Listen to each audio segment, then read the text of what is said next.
Welcome to Mission Evolution Radio Show with Gwilda Wiyaka, bringing together today's leading experts to uncover ever-deepening spiritual truths and the latest scientific developments in support of the evolution of humankind. For more information on Mission Evolution Radio with Gwilda Wiyaka, visit www.missionevolution.org. And now, here's the host of Mission Evolution, Miss Gwilda Wiyaka. Hello. Whether you're new to the show or an old friend, I'm so glad you can join us on Mission Evolution, where we bring the latest knowledge from today's leading experts. This hour will explore the trauma that binds you. We all suffer from trauma. For the most part, we just pick ourselves up, put it behind us, and go on. But is it really behind us, or does it still impact our lives? What are the hidden effects of unprocessed trauma as individuals and as cultures? With us this hour to delve into the topic of trauma is Dr. David Berceli. Dr. Berceli is an international author, presenter, and trainer in the areas of trauma intervention, stress reduction, and resilience and recovery training. He's worked and lived in war-torn countries and natural disaster zones around the world. He specializes in recovery with large populations. Dr. Berceli is also the creator of a revolutionary set of tension and trauma release exercises. He's the author of 3 books that have been translated into 15 languages, including The Revolutionary Trauma Release Process, Transcend Your Tough Times. His academic career includes a Ph.D. in social work, a master's in clinical social work, a master's in theology, and a master's in Middle Eastern studies. He's also a certified massage therapist and a bioenergetic therapist. His website, traumaprevention.com. Dr. Berceli, thanks so much for joining us on Mission Evolution. Thank you very much for the invitation. I appreciate it. Well, this is such an important topic right there. I'm so glad you could come on and join us. Now, it says you've lived and worked in war-torn countries and natural disaster zones around the world. What has that taught you about the lasting impact of trauma? Well, it's interesting. It's a little bit paradoxical. When you're living in a war-torn country, everybody obviously in the country is traumatized. So everybody has behaviors that are trauma-based behaviors. You don't trust, people are frightened all the time, high levels of anxiety, sleeplessness, etc. Now, those are the negative aspects of living in that kind of environment. But the paradox, and I only know this from having lived there, is that you're living with people who are living every day of their life as though it could be the last day of their life. That's a fascination, because people who are living as though they may die tomorrow live very differently than people who think they're going to live over the next 50 years. So there's a quality and depth of life as much as there's a tremendous anxiety and fear of life. It's an interesting paradox. Very, very. So you specialize in recovery with large populations. Tell us a little bit about that. Okay, so when you're in a place where there's been natural disasters or human-made disasters such as war, political violence, you don't have just a few traumatized people or a few family members who are traumatized. You have entire populations, whole cities. So we're talking about tens of thousands, hundreds of thousands, or potentially millions of people who have been traumatized. Well, the paradigm that we used to have around trauma recovery was you needed your 2 years of therapy with a clinical person to talk through the trauma, et cetera, to bring resolution to it. But that doesn't work when you have a million traumatized people.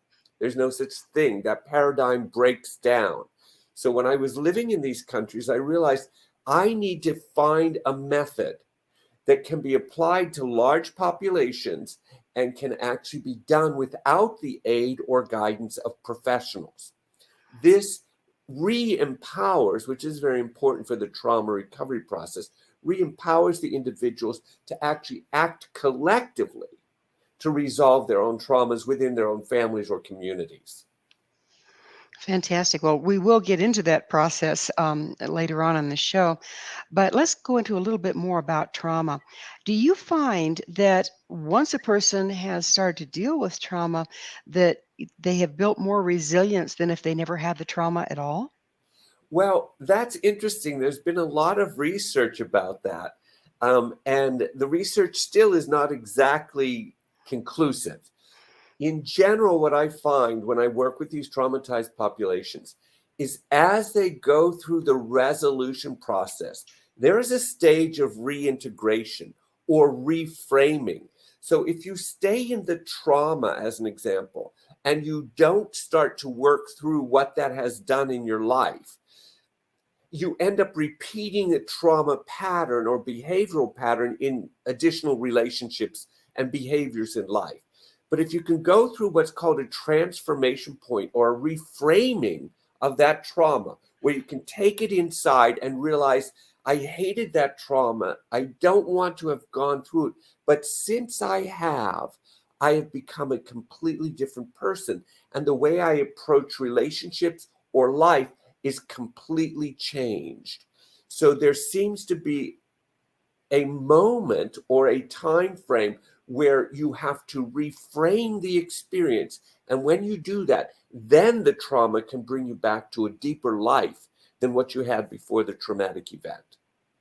Does this reframing involve gratitude? Unfortunately, yes.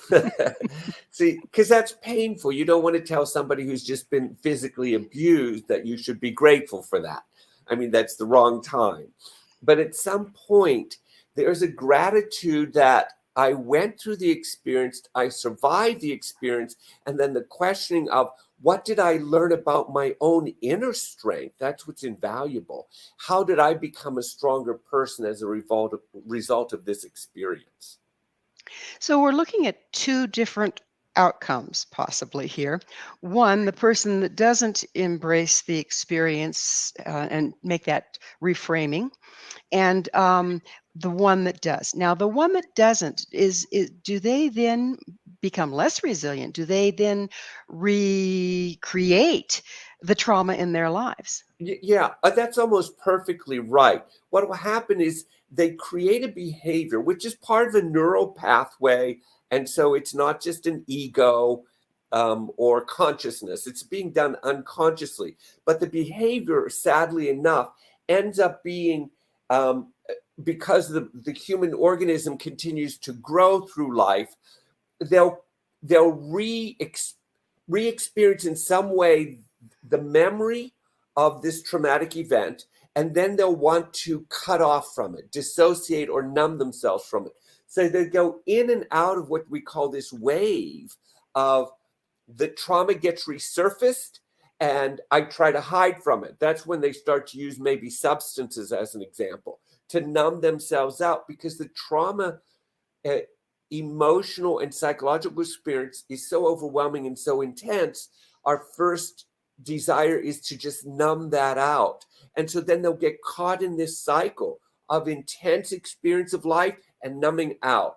And then again, it resurfaces as an intense experience and they'll try to numb it out. And they get caught in that cycle. Do they also tend to project the trauma of the past onto the circumstance of in the present, even though it's not necessarily the same? That's almost exactly what trauma is. Trauma is having experience today that's activated by some experience in the past that is no longer present today. As an example, here's a good example. When I was living in war, I came back to the United States. My first few months back in the US, it happened to be 4th of July. Now, I was looking at the fireworks. I was saying in my brain, they are not dangerous. This is not war.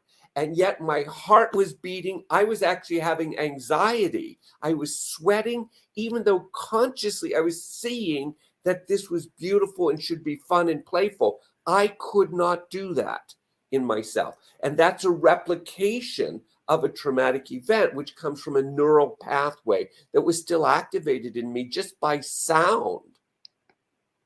So then, when a person is in that situation, PTSD, or again, just projecting the events of the trauma of the past onto the present circumstance, they can't really be present, can they? That's the problem, is that our brain is somewhere else than where our body actually is. So I could be completely safe in my living room, even with friends, and still experience traumatic anxiety, like you said, post-traumatic stress symptoms, and they do not exist in the present moment. So it's also a body issue, isn't it? I mean, the stimulus, then the body takes over with what it produces as far as adrenaline and brain chemistry, and on we go. Right. Yeah. If you think of this is a little complicated because in science we've separated the brain and the body to study them, which has been very useful. We study neurology and we study physiology. But the human person is a living organism that's a combination constantly of both. They're interrelated to one another. So I could have a thought that causes me to sweat in fear, and there's no fear in the situation, but the thought is actually affecting my physiology. Or I could be in a situation of extreme danger, and if I'm dissociated, I'm not even having any result physiologically from that danger. So you can see how the brain and the body try to function together to help us survive, but sometimes those neural pathways get sort of confused. But there is no such thing as a separation between brain and body. That does not exist. And there's no such thing as a separation between neurology and physiology. They are constantly interacting in the human person. Would you mind clarifying disassociation? What does that mean exactly? Okay, so dissociation means that I might be here, but I'm actually cognitively not connected to where I am in my body. So dissociation is a great example. A simple car accident, as an example, a person could get out of the car, they could feel absolutely like they're okay, but then when they go home 4 hours later, they break down sobbing. That was a temporary form of dissociation from the overwhelm of the shock of the car accident. Even though I may not have been physically injured, it was still such an overwhelming sensation, but it couldn't be processed at the time because maybe crying or collapsing or falling apart was not the most useful thing for the survival of the car accident. And so the brain and the body collectively together will say, we're not going to deal with this right now. We're going to stay connected and we're going to stay integrated so that we can do what we need to do to survive. Once survival has been established and they're home and they're safe, then the neural pathways come back online and the person has a neurophysiological collapse from the experience. Is there cases of disassociation that's long term? Oh, yes, yes. If you have childhood developmental trauma is a great example, sexual abuse or domestic violence, you can live as a dissociated child all the way up to like 18 to 24 years old. And that's when sort of an adult neural pathway starts to develop. You start to kick in some new ways of behaving. And even only at that time do you begin to discover, oh my goodness, my whole childhood I lived dissociated. I never knew that. How could you know that if you have no feelings? Here's a good example. If you have a family member who might be alcoholic or a drug addict and they're unpredictable, as a child, you'll live with unpredictability constantly, which means you really never let your emotions be out and available because you never know if they're going to be smashed. And so you learn how to live without sensing any emotions, as an example, and then you learn that that's the way to live life. That sounds like, and we're just about ready to go into a station break, but it sounds like you can't really process from that place, can you? No, that's the problem. And then, but see, I believe that eventually what happens is that the organism chooses to come out of that state. It doesn't like it. It's too, like you said, there's too much adrenaline and cortisol running in the system. It's exhausting it, adrenal failure. And so it chooses to come out of that state, but then you start to feel, and that becomes terrifying. Well, it is time for that break. Dr. Berceli and I will return very shortly, so don't you go away. This is Mission Evolution, www.missionevolution.org. Hello again. This is Mission Evolution, missionevolution.org. With us this hour discussing the devastating impact of trauma is Dr. David Berceli. His website, traumaprevention.com. Dr. Berceli, Would you say that at this point in our entire culture in the US is suffering from trauma? I would actually say the globe is suffering from trauma. Now, and that's because of mostly news media. We're very much aware of everything that's going on the planet, or many of the things, and all the disturbances. Now, having said that, if I just can add a little bit, my question is, although this is traumatic experience for us, is this also the potential for tremendous growth, which we kind of mentioned a little bit earlier? Yes, and that's the other side of that coin that again I would like to get into. How much does the recovery from the pandemic affecting our trauma level?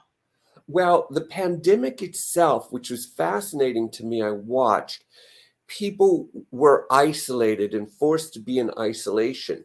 And those people who didn't have enough integration within themselves found that terrifying and disturbing, and tremendous levels of anxiety and depression increased immensely. But people who were able to quietly go in themselves, they were able to see that as just an opportunity to be alone and to sort of integrate what's going on in the planet.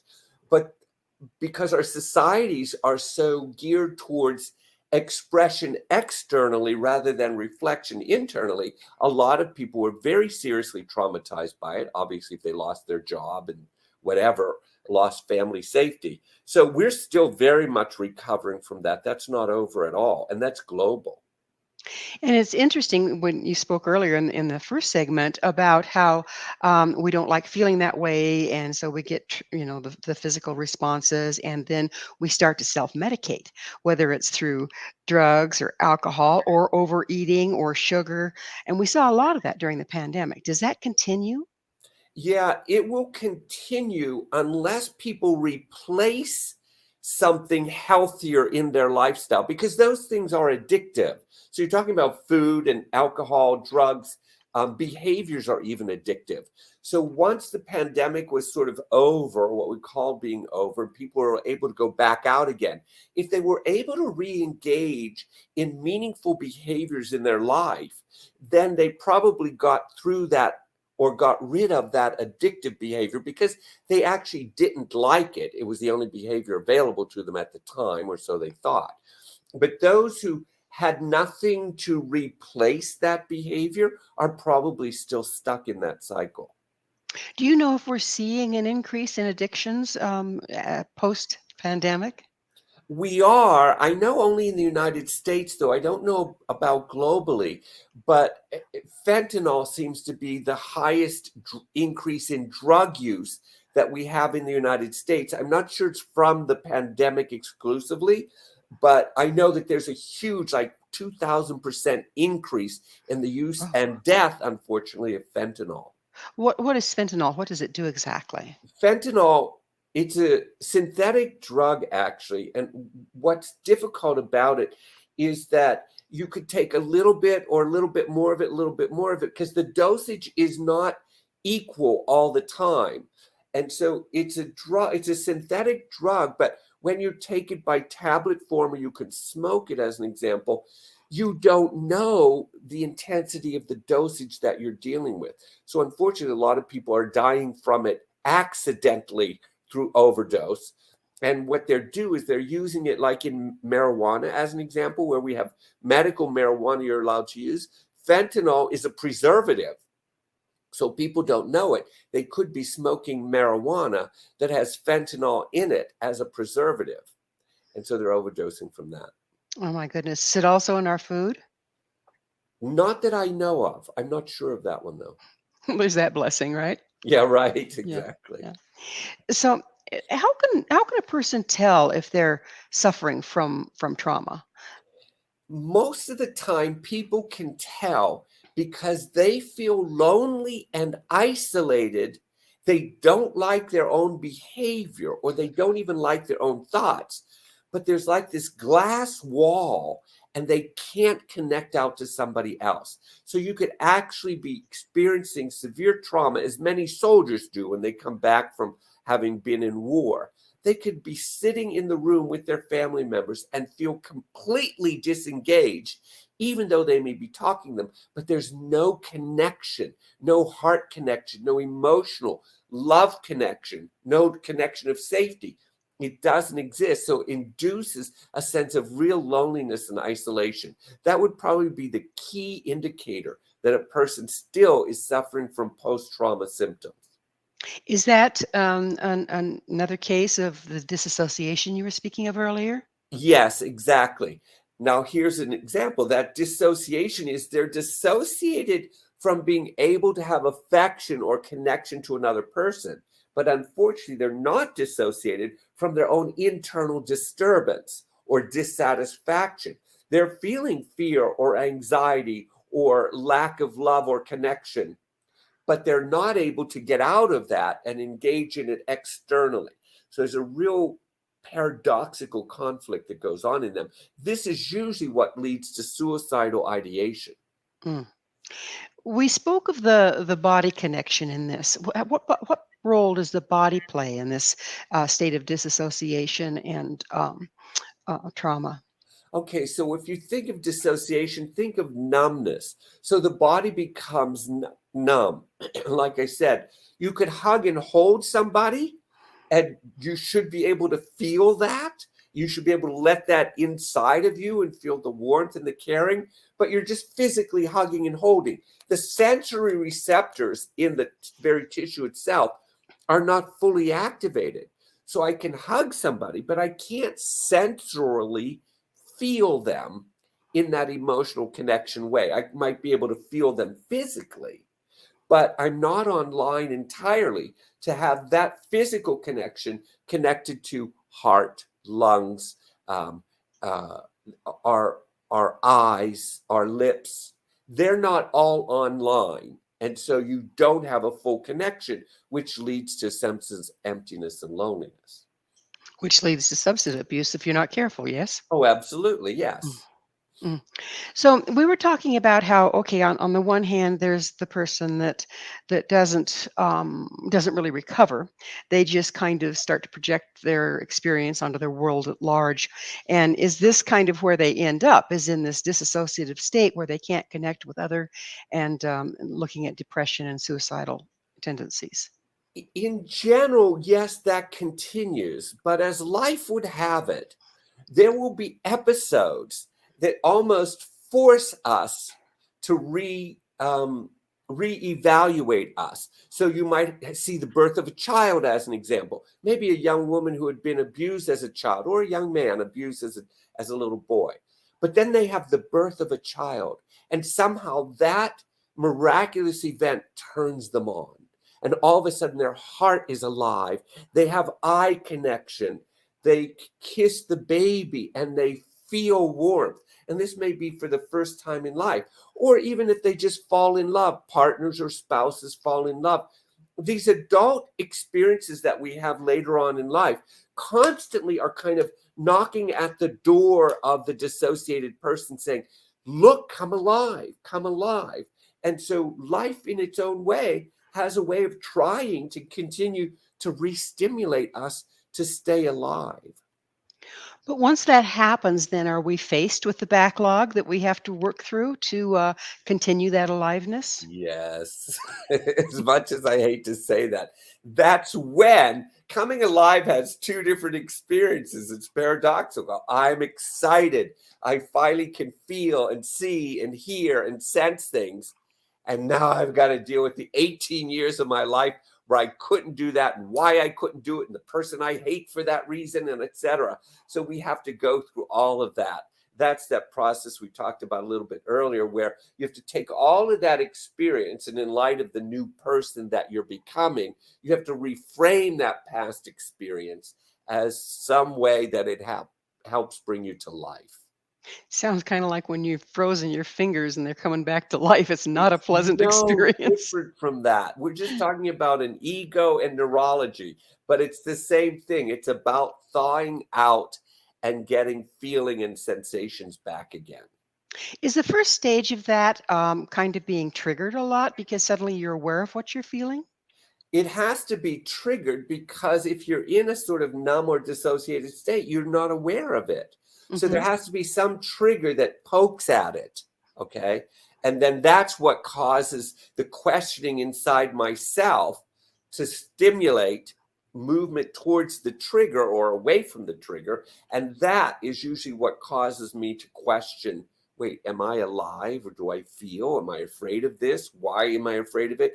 Why am I in love, and why haven't I felt this for 18 years of my life?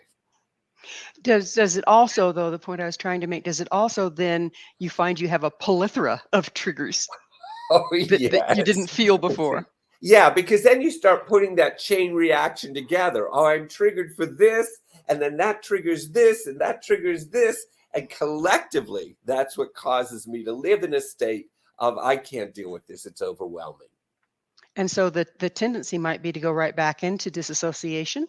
Oh, very much so. Because, see, coming out of trauma is not a linear experience where you just go up and up and up and up. It really is a cyclical experience where you go up and down and up and down. And it's a process, depending on how severe the trauma was, how long it takes to go through that process to reframe the experience. It does seem like a bit of a blessing, though. Couldn't it be hugely overwhelming if you just kept being plug away and keep advancing versus taking that breath backwards and going, okay, okay, I'm going to be numb for a little while. Now I'm going to Yeah. tackle it again. I think we all do that every day when we get overwhelmed by the anxieties of the week. As an example, if you had a stressful week, you want to spend the weekend just vegging out and doing nothing, eating junk food, watching TV, turning your brain off. I think it's a natural response to an overwhelming stimulus in the body, which we call a stressor, but it could be over long-term a trauma. And we need to numb out at times. What we have to do is give ourselves permission to do it and know that we're actually doing it. Okay, I'm eating junk food this weekend because I'm fed up. Well, as long as you know that and you're doing that deliberately, that's okay. We know that junk food isn't good for us, but we know that come Monday, I'm going to stop that behavior. So, yes, we need these reprieves. Absolutely a reprieve.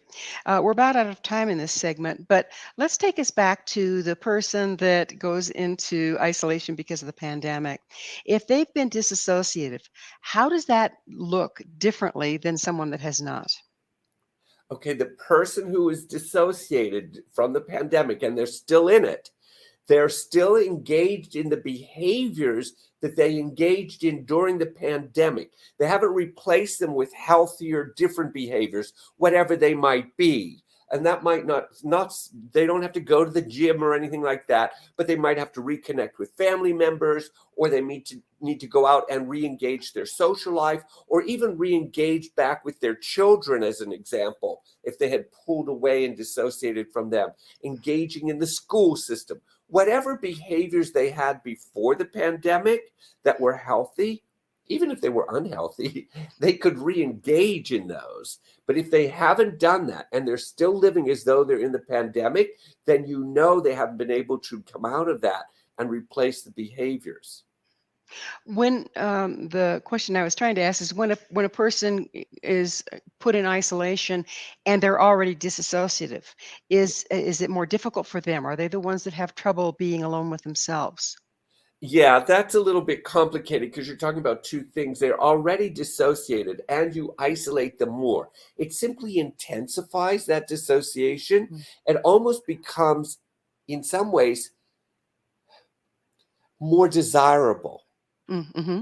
See, and so that becomes the danger of it. They isolate even more because it seems to be even safer. Mm. And so now the pandemic's over, but they're still living in a very isolated way that they don't need to live in any longer. And so they don't re-engage. Well, it is time for that promised station break. Dr. Berceli and I will be right back to continue this fascinating discussion. So you stay right there. This is Mission Evolution, www.missionevolution.org. Hi there. This is Mission Evolution, missionevolution.org. Our guest this hour is author of the revolutionary trauma release process, Transcend Your Toughest Times, Dr. David Berceli. His website, traumaprevention.com. Dr. Berceli, Would you outline how trauma affects us on all four levels: the physical, mental, emotional, and spiritual? Okay, when you think of the human organism, I like to say that rather than the human person, because we're a biological living organism. Literally, there is no separation between any of those. We are biological, so we're physical, we're neurological. And so that means we have a psychology because of an ego or a cortex. And because we have a cortex or an ego, we can think outside of ourselves, a higher being or some sort of meaning in life. There's no way to separate those. And what I discovered is that every person who's recovering from trauma will hit every one of those four areas of being human. Even if they're atheistic and agnostic, it doesn't matter. They still question what happened, why did it happen, does it have any meaning? See? And so there's no way to separate any of those because we're neurophysiologically designed to sort of move forward or move through life with all of that integrated. It's when it becomes disturbed that we begin to have problems. But in life, we try to integrate all those. Even if we're abused as a child, we try to like give meaning to it. God is okay with it, or God's protecting me, or Allah, or whoever. Or I don't believe in any of that. But somehow all of that, a belief system, a neurology, a physiology, and an emotional state are all connected. And that's how we live as a human organism. Do you find that when a person has suffered trauma and they're trying to walk out of it, sometimes one area or the other will become a real sticking point? Yeah. Yeah, there are sticking points, and usually they come about, it seems, because that one issue that I can't get over, that was either the most painful or it's the safest place for me to still hold on. I can get rid of these other issues around the trauma, but not this one, because I'm still not feeling safe enough to let go of this one, or I refuse to let go of this one because this was where the real abuse occurred. So there is a sort of struggle that some of those traumatic experiences and events can be resolved, and some of them still need to be tightly held on to, which continues, unfortunately, to perpetuate post-traumatic stress symptoms, maybe at a lesser degree, but they're still there. How much does guilt, at some point or another, when a person is abused, they take on guilt for the abuse? It's strange, but it seems to be the case. How much does guilt play in an inability to let go of the trauma? Actually, it's a considerable amount, actually. There are studies and research being done around what's called guilt trauma. And so it's not about the abuse. It's about how I took that in, how I behave, how I feel shamed by that or shameful from that. And I feel guilty because of it.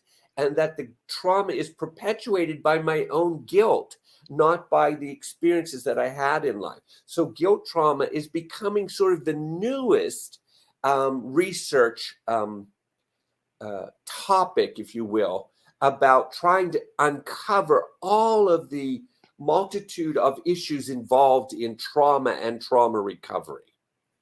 It's a sticky widget, isn't it? Oh, it very much is Yeah. actually, but it's kind of fun that we're looking at it now to say, wait, this person got through all of that, but they're still having guilt and shame. That's what's perpetuating the trauma. How do we bring resolution to that for the person as well? So it I've heard of a trauma getting stuck in the body. Is that an actual thing? Yes, exactly. Okay, so let's go back to our neurophysiology as a living organism. I can have a thought of anger, just a thought. There's nothing in this room to upset me right now. But if I have a thought of anger, I could feel that my neck will start to contract, my jaw will start to get tight, and I've slowed down my breathing. My chest cavity will become constricted, all from a thought. There is nothing in this room to produce a physiological change, only a thought. And so that's the perfect example of A trauma, even if it's a psycho-emotional trauma, there's no physical abuse at all, it will still have a physiological reaction.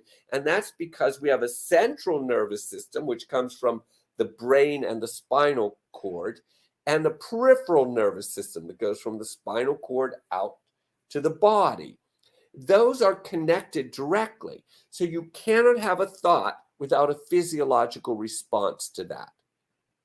Can it work in reverse? So, say, for instance, can a movement or palpating an area, can that then trigger an emotion or a memory that otherwise is dormant?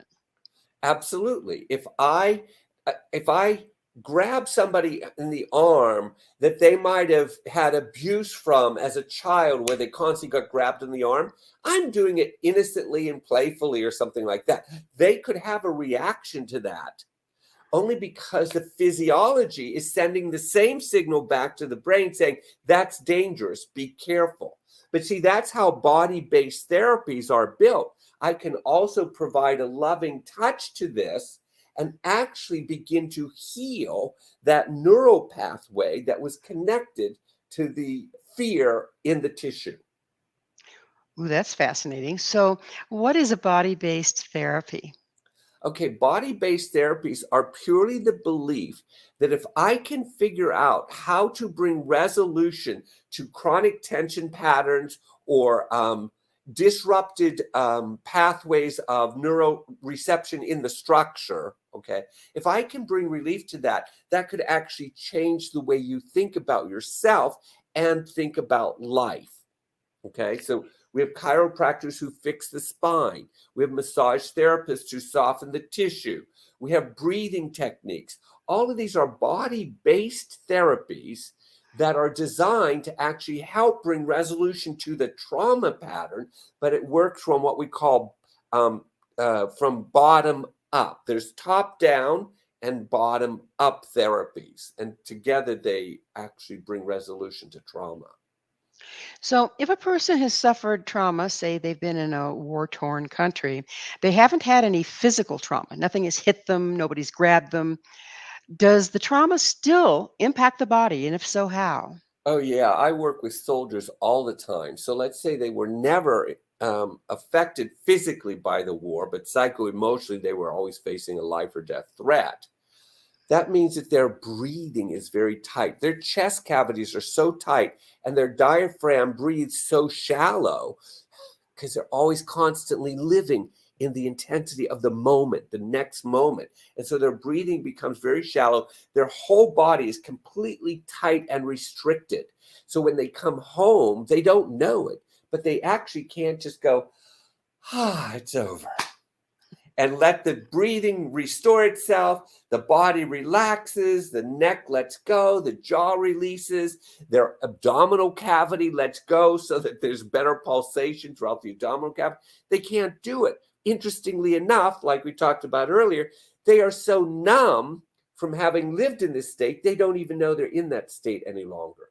And so for soldiers in particular, body therapies are better because they don't want to talk about the experience. And you have great access into resolving those experiences just by using the body. Dr. Berceli, knowing what you do about the body, given that you've studied massage therapy and all of these different modalities, can you personally just kind of sit back and look at a person and the way they move or the way they hold their body and recognize particular kinds of trauma? Oh, very much so. Not just myself, but many body therapists. I mean, that's what we do. We first look at the alignment of the structure. We look at the breathing. We look at the hips. Are they higher or lower on one side, forward or backwards? All of that are cues. And only through experience do you get better and better at perceiving almost immediately, oh, wow, I can see already where they have a chronic tension pattern running through the structure. It may take a little while to get it out, but I know that if that pattern doesn't come out, they're not going to be able to go back into a fully alive organism. So, Does that mean that you can work on it, you can figure it out mentally, you can work on the emotions around it, you can even kind of spiritually figure out why what happened or resolve it, but what happens if you don't treat those restrictions in the body? It's very interesting. I have a lot of clients who come to me to say, I've done 5 years or 10 years of counseling. I know what my trauma is. I understand my behaviors, but I still can't get out of it. I'm still stuck. And that's when they come to the awareness that there's a physiological connection. There's no such thing as just resolving it neurologically or just physiologically. We're a neurophysiological organism. Both have to be connected. So I have to release the pattern, the holding pattern from the tissue associated with why you created that holding pattern. Both of those must occur. Now, sometimes they can occur just by me talking to you. So I could say to you, okay, just think about a beautiful, calm place in your life when you got free of the trauma. What's the day that you got free of it? And your whole body could just go, oh, I remember that so well. No, I didn't tell you to take a deep breath. I didn't tell you to let go or let down. I just said, think of the day that you were free. And just the thought created a physiological relaxation. I could do the same thing with you and say, take a nice deep breath and feel it in your belly and let it come out very slowly. And you do that. And then you say, that anxiety I had when I came in here, I don't have it anymore. So I didn't do anything with your brain. I just did something with the physiology. So you can see how they work back and forth with one another. If the body isn't in the game yet, does it stunt the others from their healing as well? For sure. At least that's what I've seen. You must include all four of those elements you talked about: the body, the emotions, the psyche, and the spirituality. They must all be included there. It's an impossibility to heal a trauma without all four of those being affected. Now, how that happens is very different for everybody, but all four of those are ultimately reworked and reorganized into a new way of being as a person. We're about out of time in this segment, but you were talking about all this stuff that gets locked in the body. If we don't correct that as individuals, can it be passed on genetically? And could we have inherited some of it? There's a lot of research around that, and that's not my particular field. And some of the research says, yes, we pass it on genetically. And some research says, no, we don't. So I'm undecided about that because I think the research is also undecided about it. But I wouldn't dismiss that as a possibility. We sure see cultures carrying similar trauma, don't we? Yes, but see, is that a learned behavior? And even if it's a learned behavior, is it genetically learned behavior as well? Different than just a psycho-emotionally learned behavior. So you're absolutely right about that. That's why it sort of needs a lot more study. Was that passed on genetically? And that's gene research, different from was it passed on psycho-emotionally or culturally, which is a psycho-emotional or behavioral research process. Nature, nurture. Exactly right. Yeah, Yeah. exactly. Okay. We are, like I said, about out of time in this segment. But when we come back, we've certainly outlined the problem beautifully. And I understand that you've done some very, very interesting work on creating tools to help walk us out of trauma. Um, so, what's the name of the technique that you've developed? Okay, so the name of the technique is tension and trauma releasing exercises, just because it was sort of a simple name to apply to it. But it's just really a series of simple exercises that activate a natural mechanism in the human body to actually begin to resolve traumatic experiences. Fantastic. Well, on the other side of this station break, we'll delve into that. So please stay with us as Dr. Berceli and I continue exploring overcoming trauma. This is Mission Evolution, www.missionevolution.org. This is Mission Evolution, www.missionevolution.org. And with us this hour, our expert guest is Dr. David Berceli. His website, traumaprevention.com. Dr. Berceli, we were talking about when we started the show, there was these two ways you could go with trauma. Is one that we've really outlined very thoroughly of not dealing with it and how what happens there. But then the other one whereby you do deal with it and you end up having a lot of resilience for the rest of your life. Um, so how does that how do you get that resilience? What it seems to generalize into more than just the resilience from the situation, but also in your life in general. How do you get there? Well, resiliency is the recognition that the human organism survived this event, whatever the trauma was. And so resiliency is already built into us. And we needed these defense mechanisms of freeze and dissociation or rage and terror. All of those are defensive behaviors that we experience at the time of the traumatic event. That's wonderful. They are resiliency behaviors that helped us survive. Our problem is, can we let go of those behaviors? And when we do, we recognize we have a new resiliency of somehow that changed me. And it changed me to recognize the strength of my being, who I really am, and what I can survive. And so resiliency is simply taking all of those experiences that helped us survive, then letting them go and discovering underneath there the power that I developed as a person because I lived through a potential life or death threat. And now I am an amazing being because I achieved that. That's our goal here, I think, for this show is For how do sure. you get there? And you spoke that the whole world is in trauma at this point. So the old paradigm of sitting down, talking it out, and all those wonderful therapies that we use aren't really a solution worldwide, large scale. And you developed a pretty fascinating technique. Would you tell us about it a little bit? Okay. So a little sub uh, title to this is I'm trained as a clinical therapist. And when I lived in the US, that's what I did. But then when I moved in other countries like Sudan and Lebanon and other places that were experiencing war and violence, clinical therapy didn't work. And so it's almost like my paradigm was broken. That was my trauma. Was that all this training I had, I thought I was going to put to good use and discovered it didn't work. Thank God I had a background in body work. But I realized when I was watching people, think of this, two different experiences I had, very common to everybody in the world. One experience was that when a bomb or shelling would start or there'd be gunfire, immediately my reaction would be to crouch down into a fetal response. But when I looked around, everybody crouched down into a fetal response. That was normal. What fascinated me is we weren't trained to do this. Our neurophysiology knew that when this organism is in danger, pull it together, what we call the fetal position. You pull together, you protect your underbelly, and you crouch down. So that was the first thing. When I looked at that, I thought every human organism knows how to do that. No one was trained to do it. It just does it as an impulse. The other one, and this happened later on when I was in a bomb shelter and I had a couple of children sitting on my laps and the bombing was terrifying. And I was holding these children and I could feel in my hands that these children were tremoring in terror. And when I looked around the bomb shelter, I realized that all the young children were tremoring freely.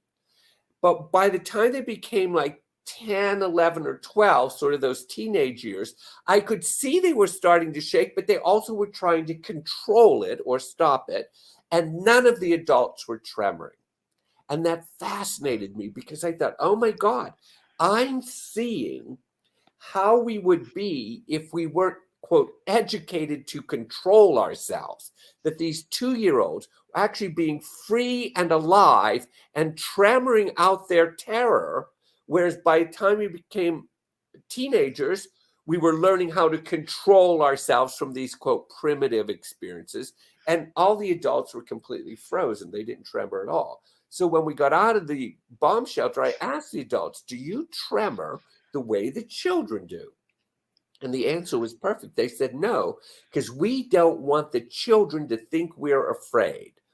And right then, all the bells went off in my head. We think that tremoring, when we shake in fear, we're afraid, we're weak, we're vulnerable, we're insecure, we're not strong. So we've associated this tremor mechanism with very negative qualities, which is not true at all. Actually, the children tremoring were in a healthier, more alive organism than the adults who were frozen. So what I did was I took those two impulses, this one pulling together in a fetal response and the tremoring mechanism in the human body. And I thought, can we induce that tremor response in a safe environment? And is it able to release those tightly held tension patterns that we talked about in trauma?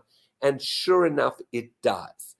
All I had to do was find a position that inverted the fetal response. So that was an extended position. And if I hold a person in that extended position through a number of different ways, their body will begin to tremor. Once it tremors, we take them out of the extended position and they're just laying on the floor. And the tremor mechanism literally will travel through the structure, finding the contracted tension patterns, which it does not want because they're killing the organism, this alive organism. It's reduced its pulsation.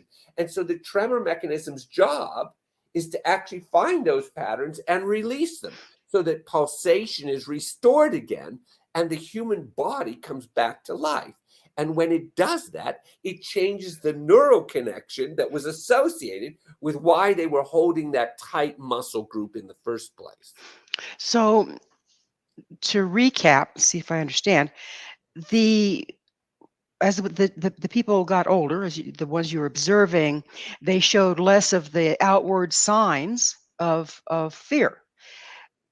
Right. Was the trembling in the child actually processing the fear out of the body in the moment, or the others were internalizing it?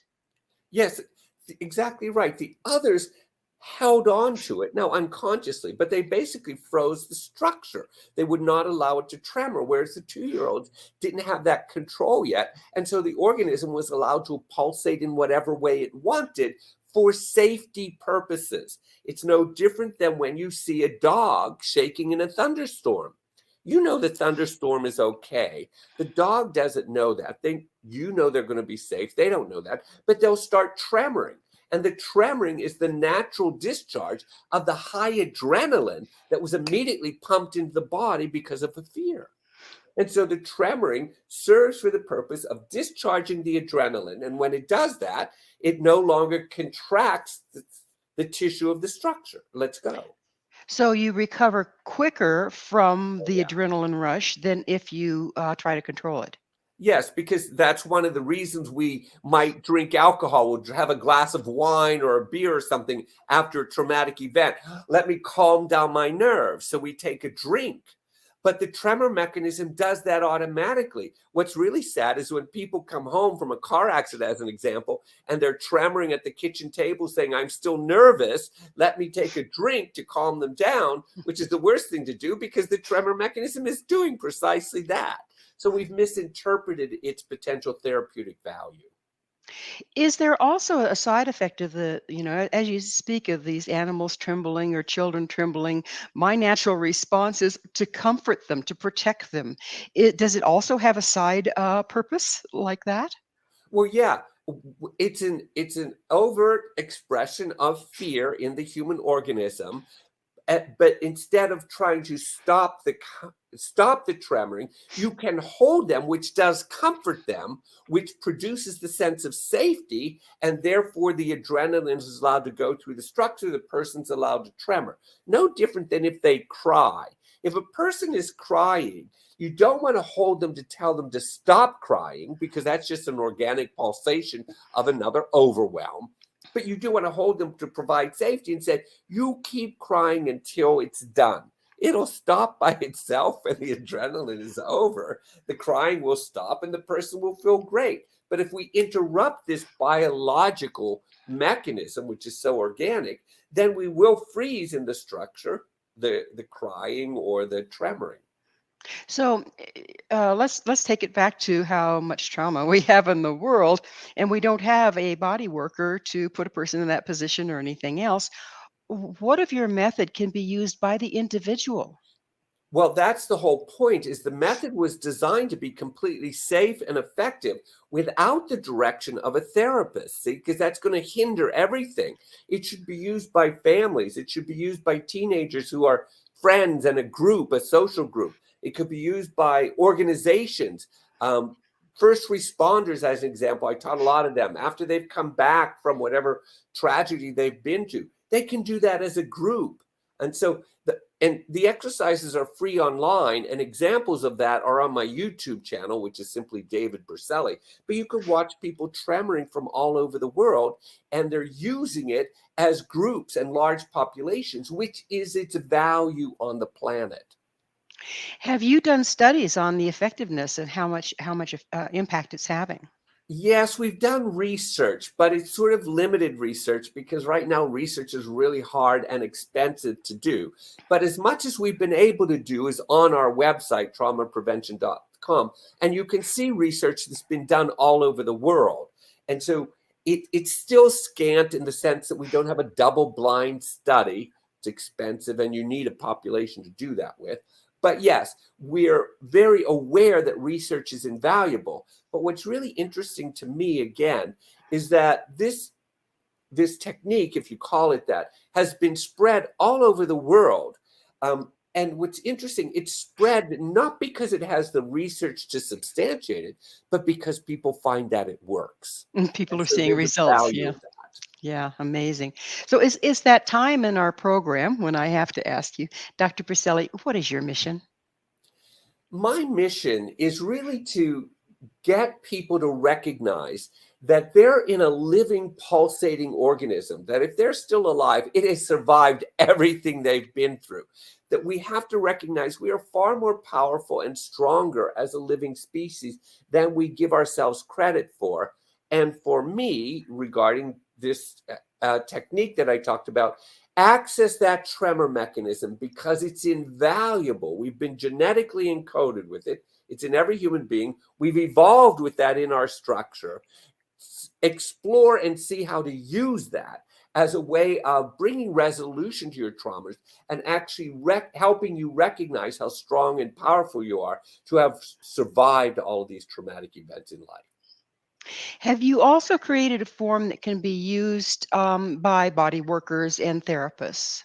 Yeah, body workers and therapists are fascinating to me because they recognize that if somebody's on the table, chiropractor, cranial sacral therapist, massage therapist, they'll recognize that the body begins to tremor maybe when they have a release. But the only thing they know is, oh, yeah, that's a discharge of energy. Well, it's more than just a discharge of energy. So I'm trying to educate them in a different way to say, look, you don't need to learn a whole lot about trauma. You need to learn about the tremor mechanism and how to facilitate its release through the structure in your modality. Hmm, fascinating. Well, we are just about out of time. What's your vision for the future? I think that although we see ourselves going through very difficult times right now, I'm convinced from my own experience in working with a lot of traumatized people, the people who've been traumatized and have brought a substantial amount of resolution to their traumas, they are the people of the future. They're our visionaries because they're the ones that have a new vision of the way life should be. Like I told you, when I lived with traumatized people, they lived every day as though it was the last day of their life, and they lived more rich and more full than most people I experience in life. Traumatized Well, people are the ones of our future. we are out of time. Dr. Briselli, thank you so much for coming on the show. Thank you. I appreciate the invitation. Our guest this hour has been Dr. David Briselli, an international author, presenter, and trainer in the areas of trauma intervention, stress reduction, and resiliency and recovery training. His website, traumaprevention.com. This has been Mission Evolution with Gwilda Wiyaka. For more information or to visit our archives, visit www.missionevolution.org. And do be sure to join us right here next time as this mission will continue.